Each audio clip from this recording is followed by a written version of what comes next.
I think Oda accidentally leaked the script to the Egghead Island arc. Like, haven't you noticed that the Egghead Island arc is basically Ohara 2.0? Both have a legendary scholar, both have a knowledgeable landmass, and both are being attacked by both Cypher Pole and admirals. Today we're going to explore everything that will certainly happen during the Egghead Island arc. And we've had several theories come true, but there's way more to talk about. Make sure to hit the like, subscribe, and notification bell to never miss an upload from the best One Piece theorist, me. So first we have to talk about why this is an Ohara 2.0. So there's tons of parallels between the Ohara flashback from Robin's childhood as well as the Egghead Island arc. The first one being that there's two legendary scholars at both of these arcs. And both of these scholars are labeled as knowing too much. Both of these scholars are also friends with Dragon, and both of these scholars praise a knowledgeable landmass. Both are also visited by Cypher Pole, and both are visited by admirals. Also, both have Robin as a staple in the arc. Now there's actually a lot more parallels and similarities than that, but I'm sure I convinced you guys by now. So let's take a look at what could happen to Egghead Island because of this parallel. The first being Egghead Island itself. If we take a look at Ohara, that island was nuked. It was pretty much buster called and destroyed because they were learning about poneglyphs, they were learning about the Void Century. Keep in mind that they said that Ohara knew too much. And we know through Vegapunk's dialogue, Vegapunk himself, he even says he knows too much. Again, I believe that this is a little nugget, this is a little clue foreshadowing that the island itself is going to be destroyed. We also have Cypher Pole showing up to Ohara, as well as Cypher Pole showing up to Egghead Island. And funnily enough, when Cypher Pole does show up to Egghead Island, they are labeled as a catastrophe. They are catastrophe bringers. I feel like this is Oda's subtle way of inferring that the island is going to be destroyed, much like Ohara was. But let's keep in mind that buster calls are kind of out of date. Nowadays, the Marines, they're using admirals, they're using Seraphim, they're using all sorts of other tools to erase people and islands. So the question is, what are they going to use to destroy Egghead? I think one of the answers is actually something that's pretty relevant, something that just happened in the story. Look at Lulusia Island. I don't know what that was, whether it was an ancient weapon, emu, or some devil fruit, maybe Enel like some people say. Kind of weird. Regardless of what that was, I think that's going to be a precursor for what happens to Egghead Island. Because again, funnily enough, Lucci was connecting pieces about why they're going after Vegapunk. He suspected that maybe it has something to do with Lulusia Kingdom. Now, if you guys remember my Kizaru vid where I was talking about how he's most likely going to come to Egghead, which did come true, I mentioned that it's very likely that Vegapunk is connected to Dragon. And seeing how the island or the kingdom of Lulusia was protected by revolutionaries, this would make sense why Lucci referred to Lulusia while also going for Vegapunk. So not only do we have a connection between Vegapunk and Dragon being tied, but I think this is Oda's subtle way of saying that Egghead is going to be 16 beamed lasered just like Lulusia Kingdom. It was basically a precursor for what was gonna happen to Egghead Island. And all of this is because Vegapunk knows too much,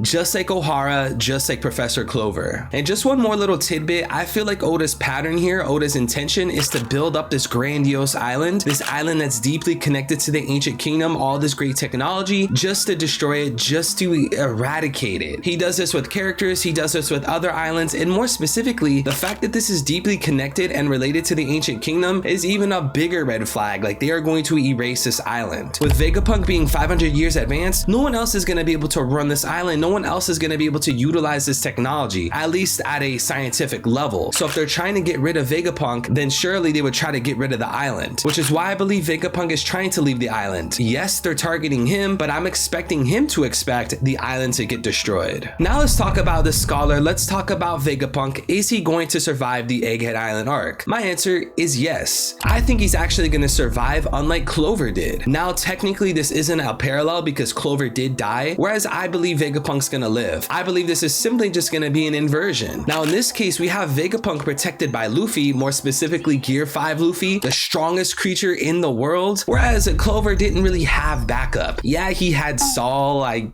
guess, and little old Robin, her mom. Like, he didn't have this whole army in this workforce to defend him. But this time is different. I believe Luffy is going to help Vegapunk and get him on the ship and get him to safety. Now, even though Luffy is going to accept Vegapunk to hop on the ship and sail the 7 seas, I don't believe this is going to make Vegapunk himself a crewmate. I simply think it's going to be like a Vivi situation. They hop on the ship, please take me to this location, please get me over there, and you know, it's kind of done and settled. Yes, Oda kind of teased the idea of Vivi joining the crew, but ultimately we know that didn't happen. I believe the same fate will await Vegapunk. He'll hop on the ship, but he's not gonna join the crew. And I think it's really too late to have these pirates and these crewmates join anyways. The whole purpose of having pirates join the crew and go through Luffy's journey is to help him be Pirate King, as well as accomplish their own goals. But the facts here say that Luffy has 3 road poneglyphs. He is 1 road poneglyph from being complete and going to Laugh Tale. That ship has pretty much sailed. It is way too late to have a new crewmate. So I don't really see Vegapunk actually becoming a crew member, like an official one. Now, I personally believe that Vegapunk is gonna want to go to Elbaf and, you know, kind of jump ship and stay there, but it's kind of possible that maybe he'll go to Laugh Tale, because Vegapunk, ever since Clover died, or this mysterious friend that he was alluding to not too long ago, ever since they died, I believe that's really motivated him to want to learn about the Void Century. And given the context of Laugh Tale, the One Piece, the real poneglyph that's supposed to be on Laugh Tale, I think it would actually be in his best interest to go to Laugh Tale. And speaking about Laugh Tale, I just made a video about it. If you're wondering where I think it is with all sorts of concrete evidence, check the link at the top right of the screen. It's a banger theory. And just to consider, like, why would Luffy and the crew allow Vegapunk to go on the ship to Laugh Tale? There would have to be some kind of reason. I think one simple reason is Vegapunk helping Frankie with all sorts of technology. Yes, Frankie did spend time at Baltimore during the time skip and he got a lot of technology himself, but let's remember that's where Vegapunk was born. Surely he's a lot better and he's a lot more advanced now, so to see him work with Frankie possibly would be really great for the Straw Hat crew. Now, although I see Vegapunk living due to the help of Luffy and the crew, I do see the 6 Vegapunks dying. Those moons, they're gone, they're gonna die. I think Lucci and the Admiral Kizaru are gonna end up showing up and, you know, wiping them out. And you know what, it's fine, they're robots after all, you know, it is what it is. Now let's talk about the Admiral showing up, Kizaru, or Kizaru,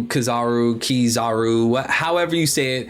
This guy, he's showing up to the island. Now, I actually predicted this in one of my past videos, and the logic is pretty simple. Like, we know that Kizaru was deeply connected to Sentomaru, and being that Vegapunk works for the Marines, of course he would have contact with an Admiral. The connection's pretty simple there, especially when you consider last arc how Kizaru was very eager to go to Wano. I think he was even more eager to go now. Like, I kind of foresaw this coming. Now, there's all sorts of things that can happen with Kizaru coming to Egghead Island, but let's talk about a few that I find very interesting. The first one is maybe Zoro stays behind and lets Luffy and Cole run up ahead while he stays behind and he has a little tussle with the Admiral until it gets interrupted. This would give Zoro some shine up against an Admiral. I think a lot of fans would enjoy that, and it would kind of serve Zoro a good purpose, especially with learning about Enma and the Grim Reaper. And then this would also, in my opinion, have Zoro very wounded. Now, a classic pattern that we see in Oda's writing is he likes to really wound Zoro, have him nerfed for an arc, and then the arc after that come out as a boss. This can be the setup for that. Another option is Luffy fighting Kizaru. Now, it's been pretty evident throughout the story that Yonko are above Admiral. Seeing how Luffy defeated a Yonko, the world's strongest creature, Luffy is above Admiral. Now, I don't think that'll be like a low diff fight. I don't even think it would be a mid diff fight. It would probably be a high diff fight. But my instincts, my intuition tells me if this was to happen, I don't think Luffy's gonna actually take out and defeat Kizaru, because that might actually result in him getting kicked out of the Marines, and I don't know if they would necessarily replace another Marine this late into the story. So perhaps there will be a situation where Luffy is fighting Kizaru and he's putting work in, but ultimately the fight is not concluded. And my last option for Kizaru is actually Dragon. Now, if you think about the end of Wano, Shanks pulled up and he stopped Admiral Green Bull, which, by the way, was another correct prediction. I think it would make a lot of sense for Dragon to show up, given that Vegapunk told him he's about to die in this whole situation. Wherever Kuma's going, I think Kuma's probably going to go to Egghead. I think it would make a lot of sense for Dragon to actually show up, especially since we're gearing up towards the finale of One Piece. Now would be a very interesting way to see Dragon show up and just pretty much like low diff, or maybe, you know, send off Kizaru, much like Shanks did at the end of Wano. And just to quickly touch on Kuma, hey, yo! We know from the Reverie that Oda's been painting a picture of him being the father of Bonnie. Now, I think what's going on here is he somehow knows that Bonnie is on Egghead Island. I think there could be a very simple explanation for this, and he's going straight for his daughter. This is like father-daughter love we're seeing. This could result into him dying, actually, because he had all those IV tubes on him. He lost a lot of his personality and, you know, his will. I think this could actually be the finale of Kuma, especially since Oda's been building up this reunion between Bonnie and Kuma. I think Bonnie and Kuma finally reuniting in Egghead Island just for Kuma to die for her will be kind of similar to what Luffy did if you think about like Marineford. He was trying to reunite with Ace, he finally gets to him, boom, Ace dies. Perhaps we'll even have like a double page spread where like Kuma, you know, jumps in front and like